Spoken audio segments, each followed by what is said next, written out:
What's up, ladies and gentlemen? Welcome back to another action figure review. Thank you so much for tuning in. Today we are looking at the new Star Wars Elite Series Imperial Death Trooper from the Disney Store. Obviously, I've reviewed a couple of these figures in the past.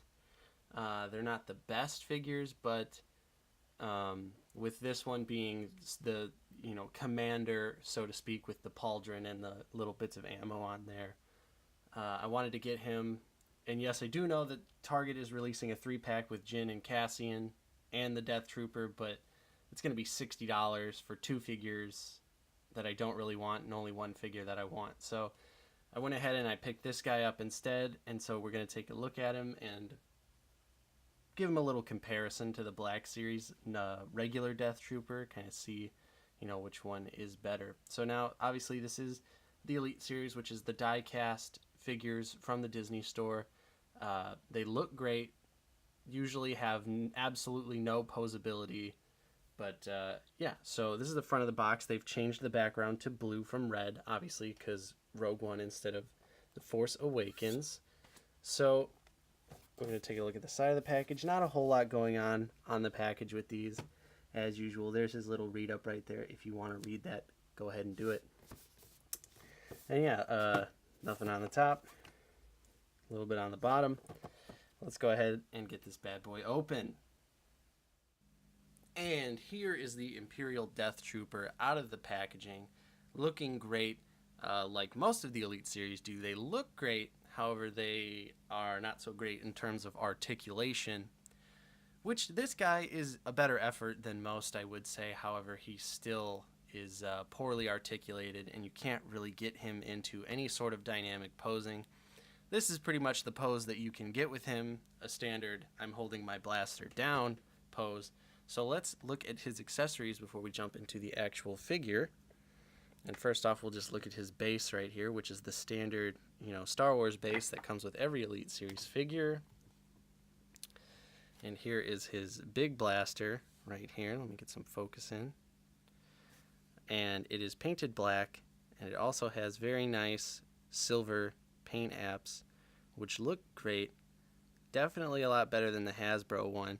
Oh, one thing I also wanted to mention was that this guy, his price, the Elite Series figures have went up in price, at least here. They were $24.99. Now they are $26.95. So he's almost a $30 figure at this point. So keep that in mind during this review. So yeah, the blaster looks good. It's got a nice little red mark right there. You can't really see it on camera, a little bit, but I think it looks good. Like the blaster. Definitely looks better than the Black Series. And he also comes with his pistol too, which again, same type of deal. It is black with some silver paint apps on there. Looks very good. Again, except for it's got an ugly little holster thing right there, but that's okay because I'm just going to keep it holstered. So it'll look good when it's actually on the side of the figure. So now as for the figure itself here, the main thing that really I wanted to get with this figure is that his eyes are green and his little holes right here are painted green, which is a nice touch, something that the Black Series figure I think is lacking, even though it kind of looks like the Black Series figure has a little bit of green tint to the figure. I think this is definitely a lot more noticeable. He also has the pauldron and the armor packs, which look good. He's not quite as shiny as I would like him to be, and he's a little dull painted. And the big thing with this figure, which I don't know if you can really tell here, is that his arms are bowed. So this goes straight and then it's curved, and it curves at the elbow hinge right here. And it doesn't look very good. I would assume it's not supposed to be curved. However, yeah, just look at that. Look at how curved that is. That is not good. It needs to be straightened out. But it does honestly make it a little bit easier for him to hold his blaster. So maybe it is intentional. Maybe it is intentional. But as for the paint, really there's not a whole lot of paint. It's just a black figure. Belt looks pretty clean. The eyes and the little holes right here with the green paint do look very good. Back of the figure, you do get the ugly screw holes. However, they are less noticeable this time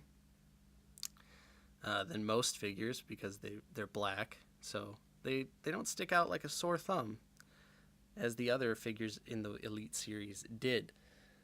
So overall, honestly, even though he's got a lot of issues with him, I would recommend the figure.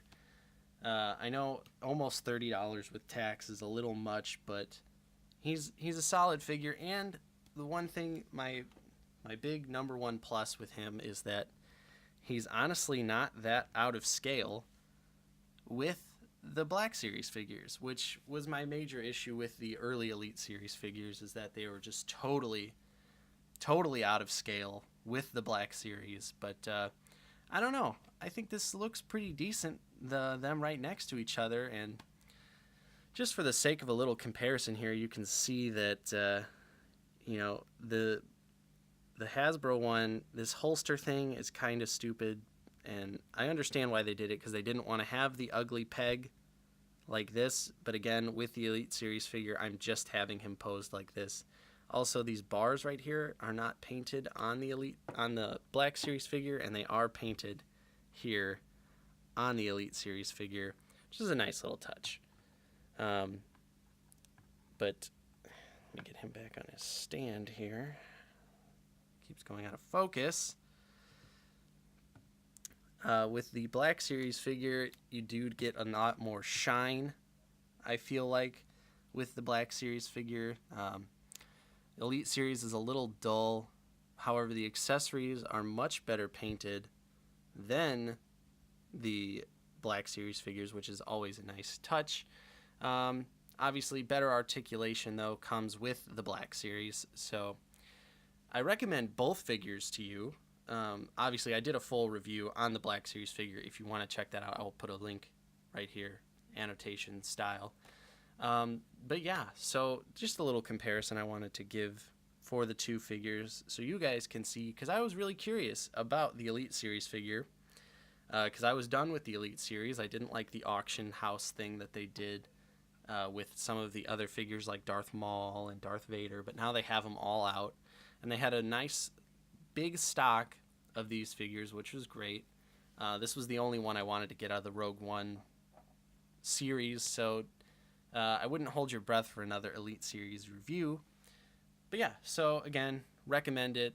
I recommend both figures to you. They're both good in different ways, and I'm glad that his scale kind of fits with the Black Series. So if you enjoyed this review, don't forget to give it a thumbs up and also subscribe, because I've got some more figure reviews coming down the road. Got some more Marvel Legends we're going to be looking at very soon. So thank you so much for watching, and I'll see you next time.